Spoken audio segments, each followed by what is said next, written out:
एक दो साल पहले ही गीत गौले रहे स्टेज प्रोग्राम में, बाकी थाईलैंड में रहे तो पता लगल कि खूब तहर गीत धूम मचौले बाजो गाना बाजे लगे सौ ई बाकी धूम मचौले। तो ये गीत एक बार हो जाओ भैया, हमारा बजावला हो जाए, हाथ उठाओ लगे के सुने खातिर इच्छुक बा तो फिर तो हमारा वाला कि बनी हम ना होइला राजा शैम्पू से आवत अरे राजा घरे टेम्पू से एगो मेहरारू कहती है कि अरे तोर मोर टेम्पू से आइहा, एगो कहते कि बनी परेशान हम तो आरा से आवत अरे राजा घरे पाड़ा से। ए गीत के हुले ले हो लियो ये मन लाग गइले है, ये मन जो कभी भेले ये भजन गाई थे का भी बाबू यही लागी बोले गए गुरुआ के भजने लागी। तब एगो कहतिया कि भर देनी चोली हम तो पैसा से आवतारे राजा घरे पैसा से। यही गीत के ढेर मांग हवा। एगो कहतिया कि अरे तोर भैंसा से आवता, तोर टेम्पू से आवता, तोर पाड़ा से आवता। एगो कहतिया कि देह तो मकोले बनी नाइसिल से, एगो नाइसिल पाउडर होला कौन जौन फुसरी में काम आवेला कि देह तो मकोले बनी नाइसिल से आवतारे राजा घरे साइकिल से। एगो कहते कि अरे अरे तोर मरद साइकिल से आवी थथुन तो हमरो मरद के बारे में सुनबा ही तू कही थवा कि घरे वाला झगड़ा सलट गइल बा अब होतर पे टेम्पू पलट गइल। ये आज के डेट में भोजपुरी में होता दो चीज में गिरावट आई बा, कौन कौन भारत देश के राजनीति में अब भोजपुरी गीत में, भोजपुरी गीत में ऐसा कोनो कलाकार काम नहीं खन करत जो हमने के भोजपुरी नीचे नहीं के हो। बाकी गोलू रे जना करी है सुने के बाद निमन लगी तो सुनबो तो घर जाके मेहरान जोरे सुतब काम कर हम अपन काम कर। मेहरारू को हतारी बाबा करी हाथ उठा लो तो भैया तब मन लागे अब होनियो लाइट घुमावो ना भैया। अरे भैया वाला पिया हो महुआ रे लगवाला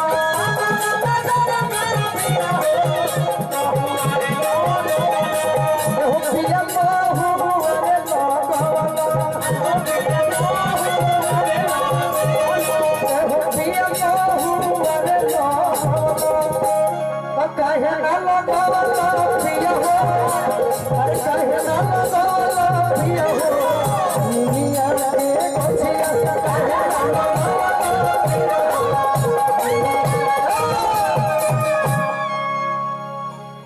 तनी सुर देले रहा पहले मेजरो में रहे।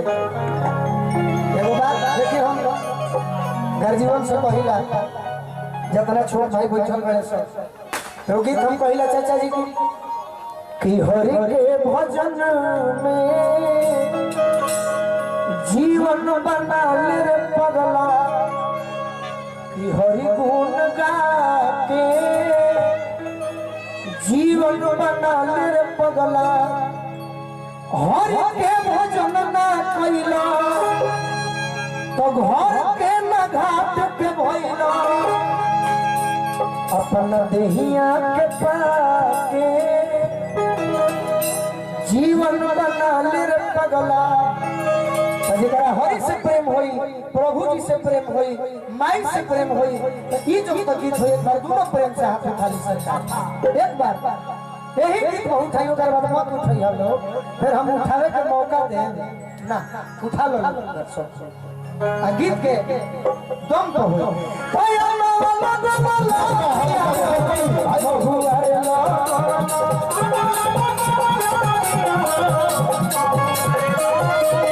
काहे ना लगवाला पिया हो, अरे काहे ना लगवाला पिया हो दुनिया रे कोचिया पिया हो काहे ना लगवाला पिया हो दुनिया रे कोचिया। ए गीत में वो ढूंढ रहे पुचुल चाचा जब मरद बहरा कमाए जाता रहे तो मेहरारू कहता कि राजा जी बहरा रहे मत जाई अरे द्वार पर रही अरे द्वार पर होके पुअरा बाहर तो हमारा बुझाई के रवा नोटे बाहर वो कौन भूल वो खाली गोलू राजा जा सकता गावे के सब कोई गाती है बाकी ऊपर ध्यान नहीं तो मरद कहता है कि भिखारी चाचा वाला में तो प्यारी हो देश देखे हम प्यारी हो देश देखे हम प्यारी हो देश देखे हम प्यारी हो देश देखे हम जब याद में तेरी न लगी जब याद में जब याद में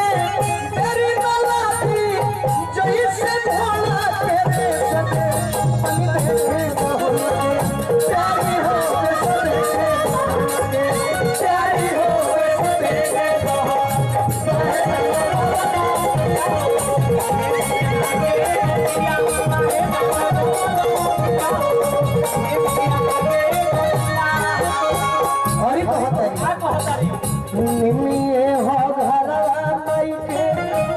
निमिये दुआरा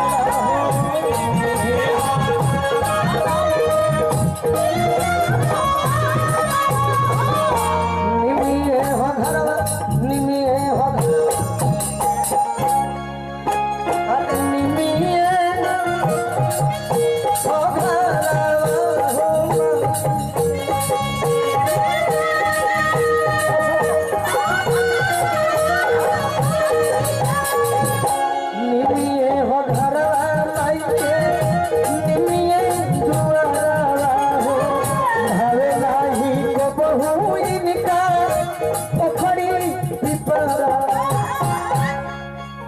अगर केहू के मन ना लगे ना तो वही अनुसार काम करे के चाहिए अब बाप के अगर बेटा बिगड़ी हो जास तो कोई दिन समझे 2 साल बेटा गांजा मत पिया दारू मत पिया खैनी मत खा और जब ना मनी है पागा हाथ खोल दी है जा छूटा चल ऐसे हम उहे काम करो कि अंधारो लगवलो यार पिया हो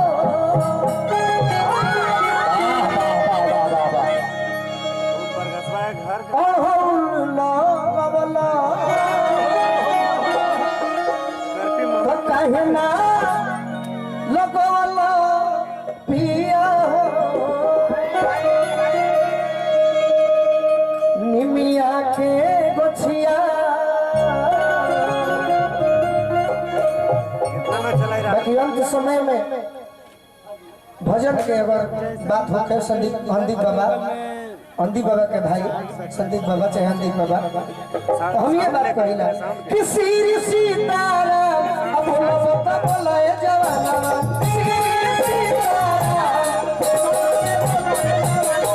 श्री सीताराम बोल रे